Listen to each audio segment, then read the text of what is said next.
Hey everybody, welcome back. Day two.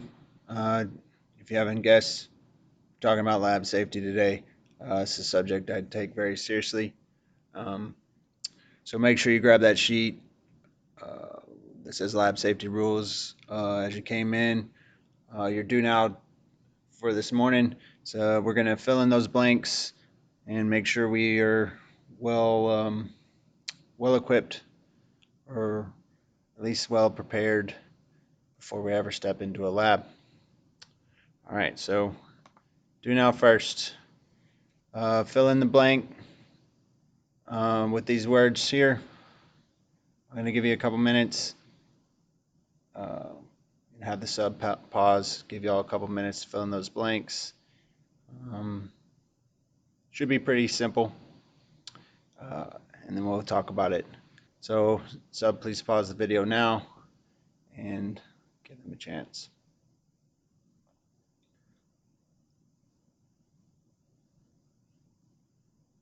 All right, let's look at these. Rule one. Always wear proper safety gear, including goggles and aprons. Your eyes are by far the most vulnerable part on your body, especially in lab. Um, there are many things that we handle that if you were to get them in your eye, not only would it hurt like crazy, but it could also cause permanent damage, meaning no matter what, if you get strong enough acid in your eye and it causes a chemical burn, that's damage that's not going to be able to be repaired. So the possibility for permanent blindness is there. Very serious when it comes to eye safety. Goggles will be worn at all times, and they'll be worn properly, meaning covering your eyes, not your forehead or your neck. Um, so anytime there's glass, fire, chemicals, goggles will be on. Uh, there's no exceptions to that. Aprons will be used anytime there's chemicals or fire. Uh, Aprons aren't really adding an extra layer. I guess it's adding a small layer, extra layer of protection. But really, what it's doing is keeping any chemicals that might get spilled or your clothes from catching on fire. Um, you spill a beaker of acid and it drips off the edge of the table. If you're wearing your apron and you're leaning, you're close enough to the table, that acid's just going to get on your apron, and it's pretty easy to take your apron off. If you're not wearing your apron and you spill acid all over your blue jeans, well, now we're entering a whole new uh, issue because we got to get those chemicals off your skin, and the only way of doing that is by removing your blue jeans. So we wear the aprons to prevent us falling into a situation like that. Also, if you have you spend $200 on your jeans, I bet you don't want to get a chemical stain on them. An apron will help prevent that. All right, rule number two: never eat or drink anything while in lab. Period. Um, I'm not big. I'm not, as you know from yesterday, I'm not big on having food in my room at all, and I definitely will not allow it in the lab. Um, Accidental ingestion of chemicals can be pretty serious. I'm not going to say you're going to die from it, but you can get pretty sick if you accidentally ingest the wrong thing, and might have to go to the hospital, have your stomach pumped if you ingest the really wrong thing. Um, it's just a really bad idea to take anything that you're later going to be putting in your mouth into the lab. Whether there's a lab going or not, I never allow food or drink in there. These lab tables don't get cleaned very often. I try to keep them clean as possible, but um, you never know what was left on there from the previous use. So even if we're just in the labs working in small groups, we're still not going to take food or drink in there. Uh, that being said, A lot of us have a habit of chewing on pins. Um, well, you take a pin into the lab, you set it down on the lab table, and you pick that pin back up and put it in your mouth. Guess what you're potentially doing? Potentially eating chemicals that you didn't know were there. So I strongly suggest keeping all things away from your mouth when in the lab. All right, rule number 3. Hair should be pulled back and no open-toed shoes will be worn. Long hair is a potential danger, potential hazard. We will have many labs where we have open flames, and you lean over the table and that hair passes through the flame. I think most of y'all know hair is pretty flammable and it doesn't take much to catch it on fire. I would hate to have to come over and wrap your head in a fire blanket to put your head out. Same thing with the hair and chemicals. If there's a beaker of acid on the table and you lean over that table, it's pretty easy for that hair to drop down and dip the tips of it into the beaker, and now you have acid on your hair, and it's just a bad situation you want to avoid. So have a tie or something to pull it back if you have particularly long hair. Closed-toed shoes are required to protect your feet from chemical spills or broken glass. Accidents happen all the time. Spills happen all the time. Glass is dropped all the time. It happens. I don't think it happens a little too often for my particular liking, but it does happen. Open-toed shoes are just an accident waiting to happen. You knock over a beaker of something, it spills off the edge of the table. If you're wearing Crocs or flip-flops or something, now it's in between your toes. Same thing with broken glass. Easy way to get yourself cut. So no open-toed shoes. So on those lab days, if you are wearing open-toed shoes or you cannot tie your hair back, you will not be able to enter the lab, period. I'm not saying you can't perform the lab, and I'm not saying that you're going to get a 0 on the lab. I'm saying that you cannot enter the lab area. Usually what I do is have you pull up a desk and observe from outside of the lab area.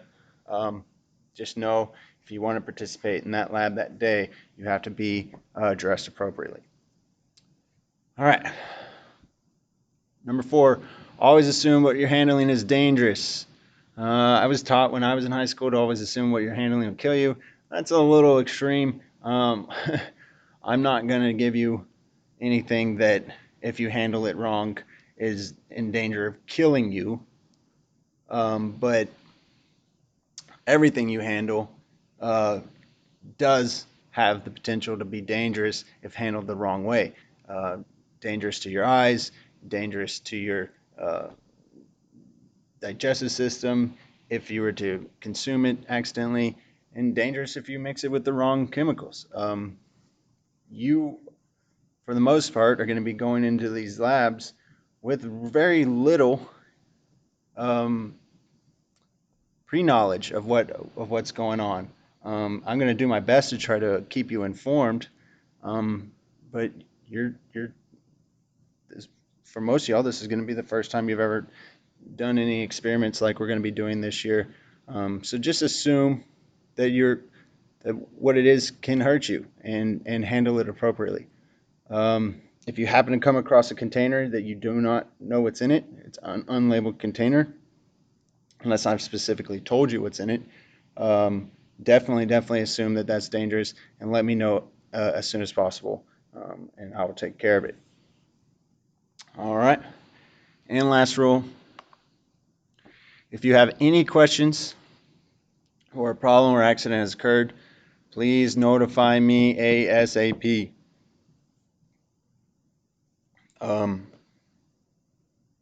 Communication is huge when it comes to lab safety.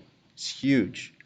If there's any question about the procedure, please ask. Now, this first one is going to be a point of annoyance to me because more often than not, I've just told you what the procedure is.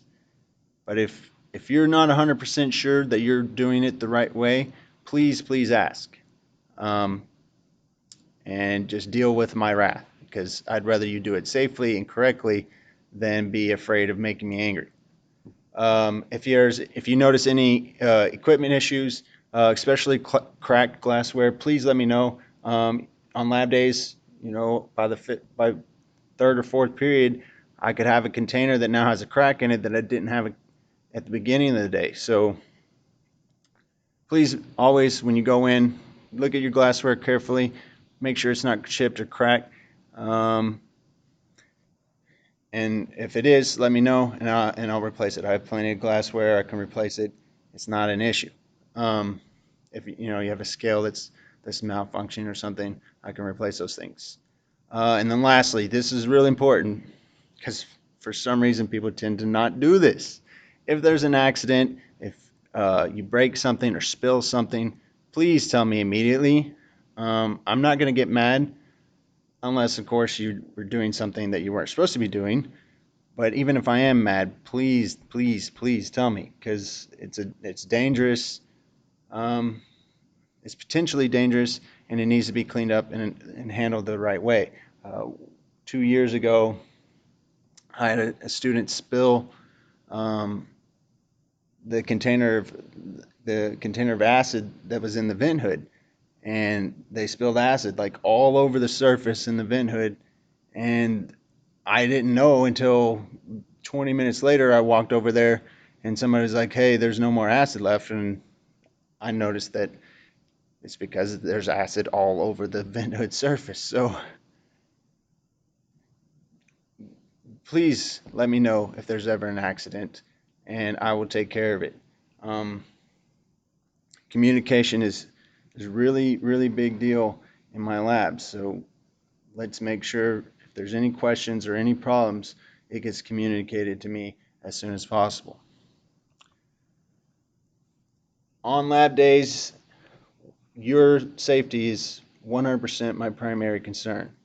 Um, I'm not going to try to rush through things to get a lab done. I'm not going to let you cut corners and do things unsafely due to time constraints. I'm primarily concerned with you performing that lab and not blinding or killing yourself.